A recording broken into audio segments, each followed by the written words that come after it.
ចាជំរាបសួរអ្នកគ្រូអ្នកគ្រូខ្ញុំគឺជាក្រុមការងាររបស់មជ្ឈមណ្ឌលសហប្រតិបត្តិការសាកលវិទ្យាល័យនិងសហគ្រាសដែលជាមជ្ឈមណ្ឌលមួយស្ថិតនៅក្រោមសាកលវិទ្យាល័យភូមិន្ទភ្នំពេញសូមអ្នកគ្រូអាចជួយណែនាំខ្លួនបានដែរទេអ្នកគ្រូចាខ្ញុំឈ្មោះឡុងសូលីដាជាប្រធានដេប៉ាតឺម៉ង់វិស្វកម្មជីវសាស្ត្រហើយខ្ញុំនឹងមកសម្ភាសន៍តាក់ទងជាមួយនឹងកម្មវិធីមួយគឺកម្មវិធីវិស្វកម្មនិងបច្ចេកវិទ្យាចំណីអាហារចានេះផងដែរខ្ញុំមានសំណួរមួយចំនួនចង់សួរទៅកាន់អ្នកគ្រូដើម្បីចែករំលែកចំណេះដឹងទាំងនេះដើម្បី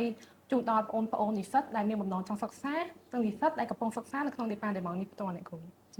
ចាតែសំណួរទី1នោះចង់សួរទៅកាន់អ្នកគ្រូថាតើដេប៉ាតឺម៉ង់វិស្វកម្មនិងបច្ចេកវិទ្យាចំណីអាហារហ្នឹងគេសិក្សាទៅលើអ្វីខ្លះនិងមានឱកាសការងារក្នុងវិស័យអ្វីខ្លះដែរអ្នកគ្រូ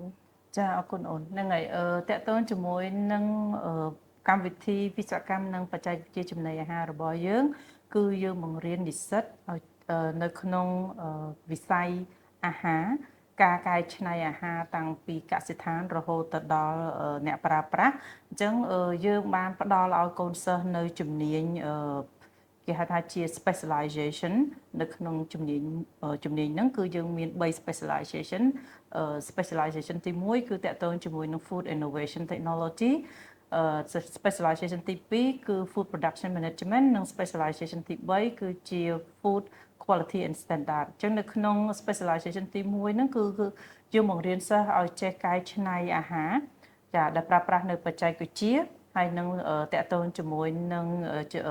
specialization ទី2គឺបង្រៀនសិស្សតកតងជាមួយនឹងដំណើរនៃការកែច្នៃតកតងជាមួយនឹងការ design ទៅលើ process នៅក្នុងការកែច្នៃអាហារហើយចំណែកឯspecialization ទី3ហ្នឹងគឺយើងតាក់ទងជាមួយនឹងការសិក្សាអំពីគុណភាពនិងស្តង់ដាររបស់អាហារដើម្បីយើងពំនាំអាហាររបស់យើងហ្នឹងទៅកាន់ស្តង់ដារជាតិហើយនិងស្តង់ដារអន្តរជាតិហើយចំពោះឱកាសការងាររបស់និស្សិតដែលអាចចេញពីកម្មវិធីរបស់យើងគឺគាត់អាចធ្វើនៅក្នុង area 3ហ្នឹងគឺតាក់ទងទី1គឺគេហៅថាជា product development area នៅក្នុងរោងចក្រឧស្សាហកម្មនៅក្នុង processing line ហើយនិងនៅក្នុង QA and QC line ក្រៅពីនេះទៀតគឺយើងអាចបានបន្ថែមកូនសិស្សនឹងតាក់ទងជាមួយនឹងការពំនាំនៅចំណេះដឹងរបស់គាត់នឹងដើម្បីឲ្យគាត់អាចធ្វើជាអាជីវកម្មផ្ទាល់ខ្លួនឬក៏យើងហៅថាជា start up ចា